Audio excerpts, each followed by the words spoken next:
저희가 지난주에 노인 건강을 위협하는 겨울철 세 가지 질환에 대해서 이야기를 나눴잖아요. 네. 근데 사실 시간이 충분치 않다 보니까 간략하게만 짚어봤습니다. 그래서 그 아쉬움을 좀 덜어주시면 안 되냐라는 의견이 있어서 오늘은 그래서 그 세 가지 질환 가운데 하나였죠.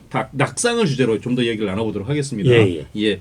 자, 원장님 다시 한번 짚어주신다는 차원에서 낙상 이게 어떤 질환인지 그리고 노인에게 특히 위험한 이유는 무엇인지 설명을 좀 해주십시오.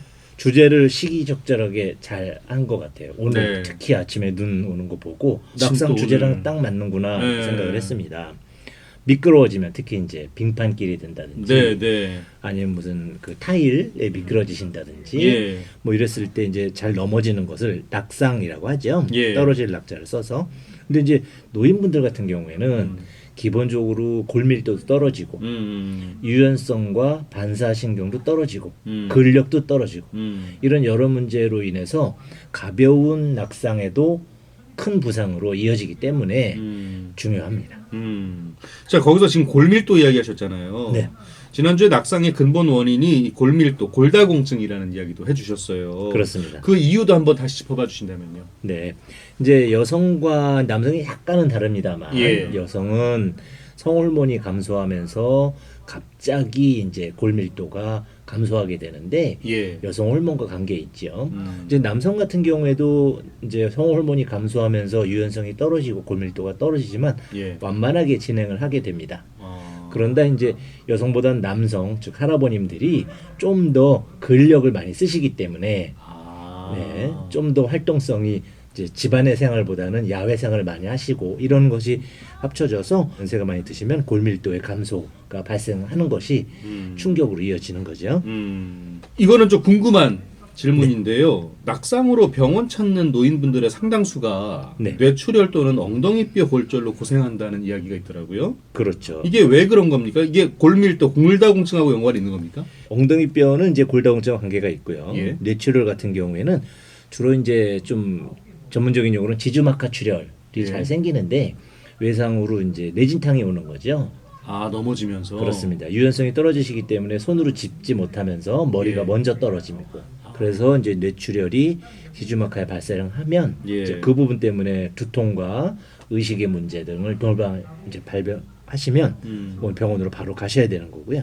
엉덩이뼈 골절 같은 경우 이제 넘어질 때 저희가 이제 가볍게 미끄러져도 이제 그 충분히 넘어져도 엉덩이에 근육이 있거나 그러면은 큰 충격이 안 오는 데 비해서 골다공증과 함께 근육량 소실이 있어서 바로 뼈에 충격이 가는 거겠군요. 그렇습니다. 그래서 별로 높지 않은 높이에서 엉덩방을 쪘는데 이제 엉덩이뼈 골절이 오면 사실은 그런 부분 때문에 일상 거동을 더욱 못 하시고 그럼 운동 능력이 더욱 떨어지고 그러면 욕창이 발생한다든지 하면서 합병증이 오고 그 길로 못 일어나신 분들도 왕왕 있거든요. 그래요. 그래서 중요합니다.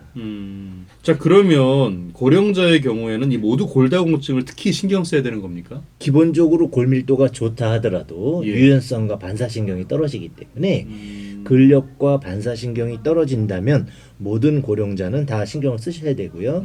그중에 골다공증 환자인 경우에는 큰 골절로 이어지기 때문에 더더욱 주의하셔야 되는 겁니다. 그렇군요. 자, 지난주에도 잠깐 언급이 있었는데 집안에서도 이 낙상 사고가 흔히 발생하곤 하잖아요. 그렇죠. 보통 어떤 것들이 있고 그리고 예방할 수 있는 방법이 있다면 팁을 좀 알려주시죠. 이제 집안에서 발생하는 경우에 가장 중요한 부분은 미끄러운 곳을 이제 그 중장년층 때와 똑같이 관리를 하시면 안 됩니다. 더욱더 그 운동 감각이 떨어지시니까 미끄럽지 않게 바닥에 타일 종류, 플라스틱 타일 미끄럼 방지. 매트 같은 거 그래서. 매트도 좋습니다. 근데 이제 매트를 잘못 사용할 경우 밑에 곰팡이가 끼기 때문에 밑으로 물이 잘 배수가 될 수 있는 플라스틱 제품들이 있습니다. 그런 것을 욕실에 까시고요. 그리고 욕실 아닌 베란다에도 충분히 그러실 수 있기 때문에 그 슬리퍼를 조금 안 미끄러운 슬리퍼. 로 교체를 하시고요. 보통 집에 그러니까 말씀하신 게 타일이 깔려 있는 곳은 되게 미끄러울 수밖에 없으니까. 그렇습니다. 그리고 이제 그 청소를 잘 해놓으셨다 하더라도 이제 그 창문에 맺힌 그 결로 현상 때문에 그것이 물이 밑으로 흘러내립니다. 아, 그럴 수도 있겠군요. 예, 그러면서 안 미끄럽겠지 하고 하시다가 이제 네. 미끄러지시기 때문에 아. 반드시 타일이 있는 곳엔 슬리퍼를 놓으셔야지 좋겠고요. 겨울에 특히 그러겠네요. 충분히 그렇습니다. 자, 아까 잠깐 겨울철 눈 우리 얘기했잖아요. 네. 진짜 겨울철이면 눈이 내리고 네.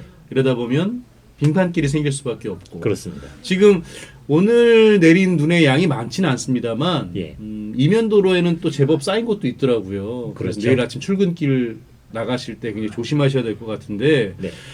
이때 겨울철 낙상 사고에 대비해서 주의사항 있으시면 좀 알려주시죠. 예, 특히 오늘 같은 날 특히 주의하실 부분은 예. 11시경이 넘어가면서 0도 위로 올라갔거든요. 네네네. 그럼 도로에 햇빛 뜨는 부분은 대부분 녹아서 큰 도로 같은 경우는 그렇습니다. 햇빛 뜨는 도로들은 큰 걱정 없이 다니시다가 보면 예. 방심하시게 되는데 맞아요. 영상 3, 4도라 하더라도 예. 그늘진 곳은 빙판 상태를 유지하는 경우가 많습니다. 그렇죠, 그렇죠. 그래서 그늘진 곳 예. 그리고 조명이 밝지 않은 가로수 조명이 밝아야 얼음도 보이게 되는데 네. 그것도 잘 안 보이게 되거든요. 그래서 방심하시지 말고 반드시 장갑을 끼고 예. 주머니에 손을 넣지 마시고 음. 그리고 자세를 좀 낮추셔서 짐 많이 들지 마시고 예. 옷도 비든하게 입으시는 건 날씨가 춥다고 좀 두텁게 입으시는 것이 무조건 좋은 것은 아니어서 차라리 속에 여러 겹을 끼워 입으시게 되면 예. 오히려 반사신경엔 도움이 많이 되시기 때문에 음. 그런 복장도 중요하게 생각합니다. 자, 내일 외출하실 때는 장갑 꼭 끼시고, 예. 그리고 어두운 길, 어두운 길, 네. 가급적이면 좀 피하시고, 예. 그리고 주머니에 손 넣지 마시고, 그렇습니다. 예. 그늘진 곳도 그늘진 가지 곳도 마시고. 좀 피하시고, 예. 그래서 겨울철 낙상 사고 꼭 피하셔야겠습니다. 네. 자, 근데 낙상 후에 보통 이 손목에 통증을 느끼는 경우가 많다고들 해요. 그렇죠. 이때는 아무래도 넘어지면서 손으로 집게되다 보니까 이제 그런 경우가 있지 않을까 싶은데 맞습니까? 그렇습니다. 이때는 어떻게 하면 좋습니까? 장갑을 끼셨는데도 이제 주의를 했는데 예. 다치는 거죠. 넘어질 때 손을 그렇죠. 짚었더니. 손으로 아무래도 집게되니까. 그렇습니다. 예. 그랬을 때 가장 이제 많이 발생하는 것은 골절보다는 인대의 손상이 더 많습니다. 인대 손상이요. 예, 늘어나는 거죠. 그래서 이렇게 그 종창처럼 손목 주위에 뻘겋게 붓거나 이제 심할 땐 파열이 일어나기도 하지요. 그것이 이제 더 심해질 땐 골절로 가게 되는데 네. 팔목에 이제 뼈가 두 개가 있습니다. 그 두 개의 뼈가 부러져 가지고 완전 골절이 되는 경우에는 그 이제 금방 통증과 뼈의 모양으로 알게 되는데 심각한 경우고. 그렇죠. 근데 실금이 가는 경우가 더 문제가 되는 경우가 있습니다. 이게 잠깐 아픈 건지 크게 다친 건지 예. 잘 모르니까. 움직일만 하거든요. 예. 돌아가고 뼈에 문제 없네라고 예. 스스로 판단하시는데 이후에 그 자리에 중복골절이 오게 되면 뼈가 길게 옆으로 이제 찢어지는 현상이 나타납니다. 그러니까 상처가 더 커지는 거겠죠? 그렇죠. 저희가 나무를 부러뜨릴 때도 예. 한 번에 싹 부러뜨리면 좋은데 예. 반쯤 부러뜨리고 다시 부러뜨리면 찢어지잖아요. 그렇죠, 그렇죠. 그런 현상이 뼈에도 나타납니다. 그럼 어떻게 해야 됩니까? 그러면 잘못하면 그 날카로워진 부위가 예. 인대와 신경을 끊어먹으면 영구 손상이나 대수술을 요할 수 있기 때문에 반드시 좀 느낌이 조금이라도 이상하다라면 엑스레이를 찍어서 엑스레이 비용 많이 안 들어가니까요. 예. 뼈에 골절 유무 확인하시고요. 심하게 오지 않은 경우에는 치료법도 대동소이합니다. 인대와 그래서 가까운 의료기관, 한의원 같은 데 가서 침 맞고 뭐 부항 뜨고 이렇게 하면 금세 이제 회복이 되실 겁니다. 그래요. 그럼 말씀하신 대로 정리해 보면 조금이라도 통증이 있으면 낙상 그렇죠. 뒤에 겨울철에 네. 그러면 손목에 통증이 조금이라도 있으면 일단 엑스레이를 받아보고 그렇죠. 병원 가서 네. 치료를 받는 게 좋겠다. 실제 엑스레이 찍지 않아도 예. 저희가 진동 검사라든지 두드려 보면 네. 어느 정도 확인이 가능하기 그래요? 때문에 쉽게 찾을 수 있습니다. 자, 골다공증 예방할 수 있는 생활 습관. 네. 예. 골- 뭐 음식도 좋고요. 그렇죠. 예. 네. 골다공증 같은 경우에는 이제 특히 다이어트 환자 중에도 많이 생기거든요. 오히려 체중이 많이 나가는 사람들은 예. 이제 체중으로 뼈를 단련시키는 결과가 되기 때문에 골다공증이 잘 안 생깁니다. 그래서 이제 연세 드신 분들의 골다공증에 운동이 근력이 필요하다고 했기 때문에 네. 우리 스쿼트 같은 기마 자세 스포츠. 예, 또는 이제 노약자인 경우에 그것도 힘드실 수 있으면 의자를 잡고 스쿼트 이렇게 하는 거요? 예, 의자를 네. 잡고 하거나 의자를 잡고 팔만 다리만 이렇게 벌리거나 네. 아니면 의자에 앉았다 일어났다 하는 동작만 가지고도 예. 근력의 증가가 오고 그러면서 뼈에 압력이 가해지면 골다공증이 많이 예방이 되기 때문에 운동하는 습관을 가지시고 외출하기 전엔 반드시 골다공증 관련한 스트레칭 운동을 하시게 되면 예. 순발력도 늘어나시기 때문에 사고가 미연에 예방되기도 하죠. 좋은 음식도 있습니까? 그렇습니다.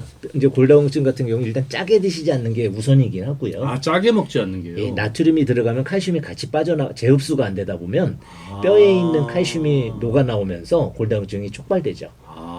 그래서 짠 거 1번은 짠 거고요. 이제 좋은 음식 같은 경우에는 우리가 많이 있지만 오히려 피해야 될 음식이 더 많거든요. 칼슘이나 비타민 D를 많이 복용하고 그 외에 우리가 흔히 안 좋다는 술, 담배. 커피, 담배, 탄산음료 아니면 그 고기, 지방식 이런 것들 피해 주시면 좋을 것 같습니다. 예.